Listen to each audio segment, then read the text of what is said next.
Hey, how's it going guys, Lorde Helix here, and in today's video I'm going to be explaining to you Team Fortress 2's hitboxes, hitscan and projectile weapons. You might hear these terms used a lot in videos and stuff like that, and you might know what they mean, but maybe you don't know exactly how they work, or you might not have a deep understanding of these mechanics in the game. So I've decided to put together this video to explain to you what these are and how they work in the game Team Fortress 2.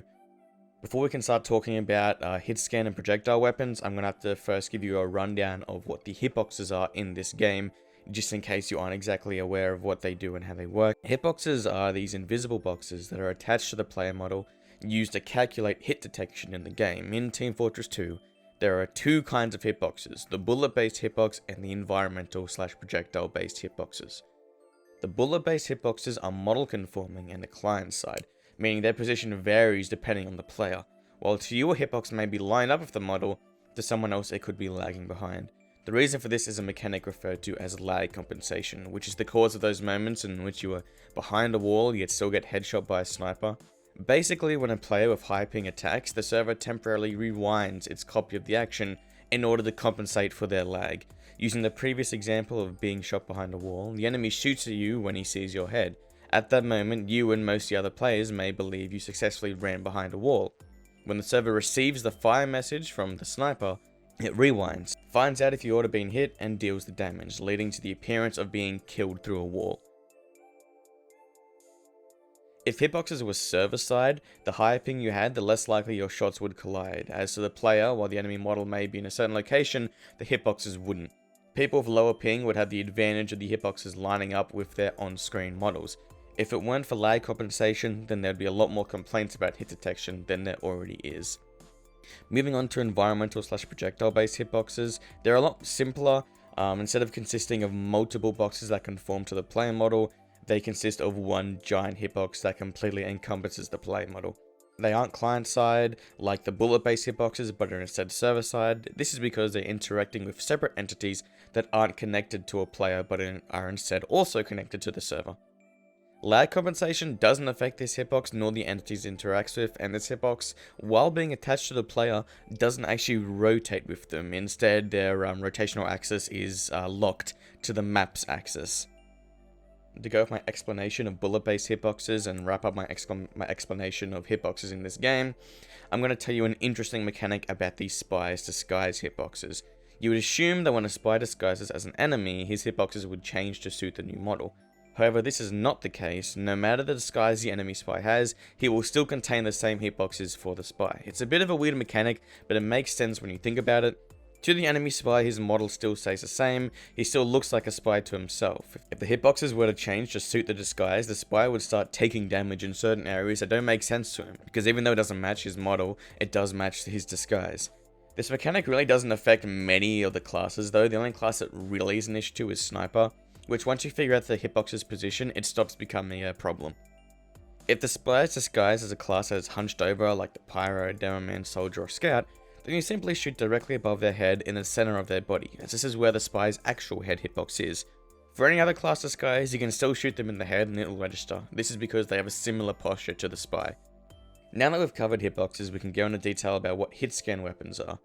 Hitscan weapons are any bullet-based guns and all melee weapons in the game.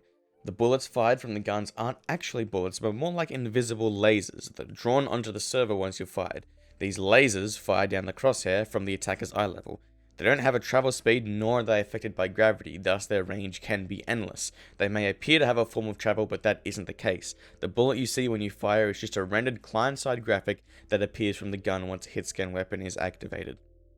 Depending on the object hit, the hitscan weapon will generate an effect, dealing damage or displaying blood and bullet holes where you shot. The lasers fired can be controlled and manipulated to create bullet spread, which affects all bullet-based weapons. Each shot in a 1.25 second cooldown period after the previous shot is moved slightly off course to varying degrees.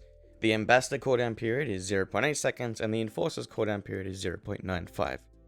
Weapons that fire multiple shots like the shotgun and the scout primaries guarantee a single pellet straight down the crosshair if the weapon was not fired within the last 1.25 seconds. Melee weapons work in a similar way, however the range of the laser is limited to suit the range of the weapon instead of travelling till it collides with something, and while they are also instantaneous, they have been given a delay to match the swing animation of the weapon. Also, melee weapons interact with the environmental / projectile hitboxes instead of the bullet-based hitboxes. A reason for this could be so that hitting an enemy with a melee isn't unnecessarily difficult. Now that we've covered hit-scan weapons, we can move on to the projectile-based weapons. A projectile-based weapon is anything that shoots a new entity that's separate from the player. They, unlike hit-scans, do not travel instantly but rather have a preset speed, depending on the kind of projectile being fired, and can also be affected by gravity. The damage a projectile does is determined by the distance its collision is from its point of origin, and unlike hit-scan weapons, projectiles aren't spawned from the center of the model, but instead the side on which the weapon is being held. A right-handed soldier produces rockets from his right-handed side. Because they are determined server-side instead of client-side, they aren't affected by the aforementioned lag compensation, meaning they become less reliable the higher ping you have. Because projectiles work on a single large hitboxes instead of many model-conforming hitboxes, you get instances in which it appears that a projectile has missed you yet still registers as a hit.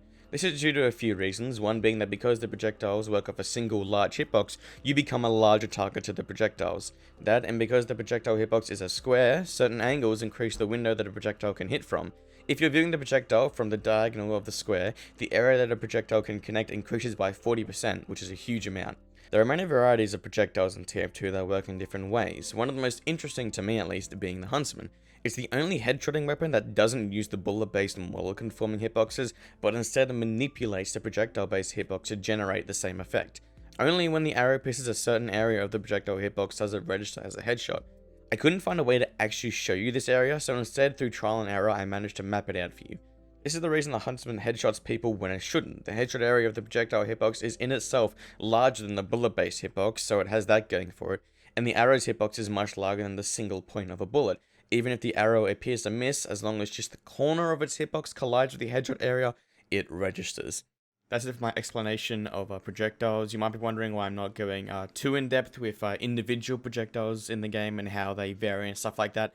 I do plan on doing that just in its own video, just because I feel like if I covered all that sort of information in this video, it would make it unnecessarily long. So don't worry, I am going to go over the differences in the projectiles in the game, as well as talk about some interesting mechanics that projectiles have in Team Fortress 2 that has to do with the physics engine of Source.